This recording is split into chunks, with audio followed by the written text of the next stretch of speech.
मुलगी आणि आईच्या नात्याला काळीमात फासणारा प्रकार खालापूर येथून समोर आलाय। मुलीला प्रियकरासोबत आक्षेपार्ह अवस्थेत पाहिल्यानं मुलीनं आईसोबत जे काही केलं ते ऐकून तुमच्याही अंगावर काटा येईल। नेमकं पुढे काय घडलं बघा। त्या अगोदर चॅनलवर नवीन असाल तर चॅनलला जरूर सबस्क्राईब करा। खालापूर तालुक्यातील वावोशी विभागातील परखंदे अहिल्यानगर गावात ही घटना घडली आहे। संगीता मारुती झोरे वय वर्ष 42 या दोन मुलींचा परखंदे अहिल्यानगर गावात राहत होत्या। मंगळवार 10 सप्टेंबर रोजी पहाटे 4:30च्या सुमारास संगीता यांना झोपेतून अचानक जाग आली।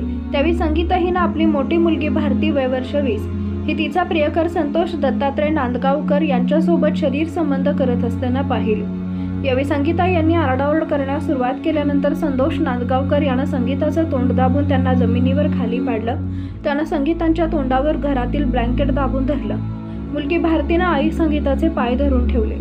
श्वास कोंडल्याने संगीता यांचा मृत्यू झाला। संगीताचा खून केल्याचा कोणाला संशय येऊ नये म्हणून मुलगी भारती हिना आणि संतोष प्रियकर यांनी पुरावा नष्ट करण्याच्या उद्देशाने संगीताचा मृतदेह साडीनं घराच्या छताला लोखंडी पाईपला लटकवला आणि त्या ठिकाणी लाकडी स्टूल ठेवून गुन्ह्याचा पुरावा नष्ट करण्याचा प्रयत्न केला।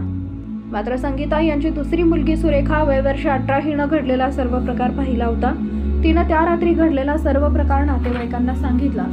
यानंतर खालापूर पोलीस ठाण्यात भारती झोरे आणि प्रियकर संतोष नांदगावकर विरोधात गुन्हा दाखल करण्यात आला असून पोलिसांनी दोघांनाही अटक केली आहे। दरम्यान पोलिसांकडून यांचा अधिक तपास केला जात आहे। मुलीच्या या कृत्याचा परिसरातून संताप व्यक्त